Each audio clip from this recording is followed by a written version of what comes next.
Thanks so much for tuning in to Living in the Brandywine Valley. I'm your host, Shannon Diiorio.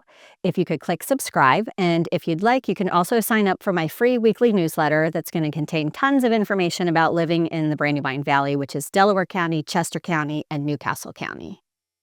So today I'm talking about new construction, purchasing new construction in the Brandywine Valley.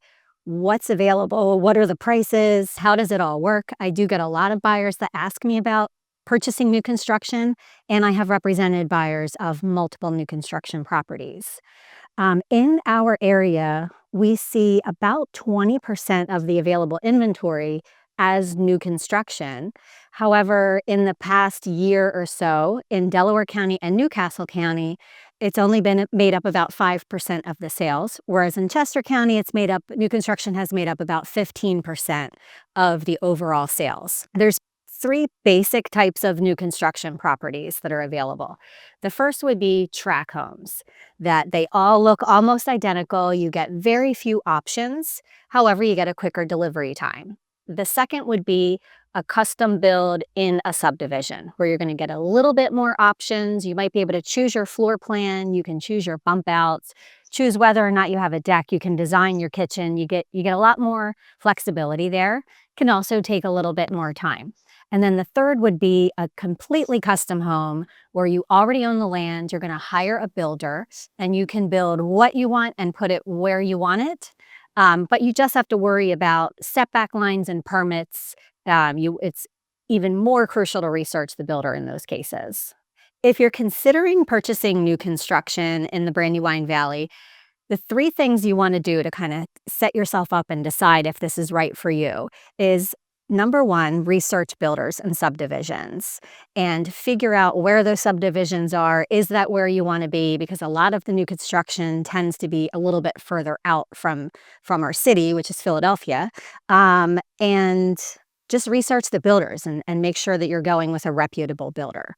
The second is going to be to understand the property taxes. So a lot of people are really surprised to learn that property taxes are not assessed until after closing with new construction.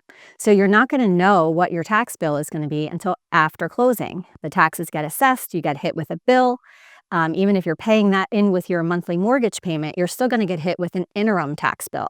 So if it's something you're thinking about, you really want to make sure that you connect with a local and experienced agent who understands the property taxes in the area and they can help you come up with a really good estimate and help you understand how that's going to impact your payments and your finances moving forward. The other thing you want to think about is how long you're going to be in the home, because a lot of these larger subdivisions, they may take years to build. So if you're buying in the very beginning of the project and you're only going to stay for a few years, when you go to sell, you might be in direct competition with other brand new homes in that development. So you might not be building as much equity if you're going to stay in the home for a short period of time. Speaking of time, timing is a big factor if you're considering new construction. So think in terms of 6 to 18 months, just as a general rule of thumb. However, the more customizations you're going to make, the longer the home can take. And builders actually can delay the process for up to 2 years if they have to. Builders all have their own contracts, so this can vary from builder to builder and subdivision to subdivision. But for the most part, they have up until 2 years to delay it. So if timing is a factor, new construction might not be the way to go.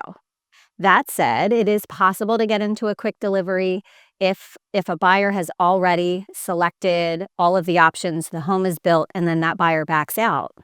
That's actually a way to get a good deal on new construction sometimes, because the builder wants to get rid of that property, but of course you're not going to get as many selections there.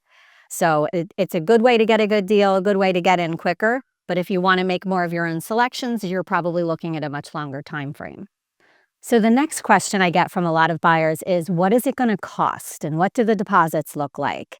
So right now, to get a single family home in the Brandywine Valley area, if you're willing to go maybe an hour or so out from Philadelphia, so saying southern Chester County or lower Newcastle County, you can get into a single family home starting somewhere in the 300s. However, if you want to be closer to the city, you're probably looking at starting $750,000 on up to several million. And as far as deposits go, again, this is going to vary from builder to builder, subdivision to subdivision. But I had a buyer who was a VA buyer getting a VA loan to buy new construction. They were able to get in with just $1,000 deposit. However, I've had other buyers that the builder required up to a 10% non-refundable deposit.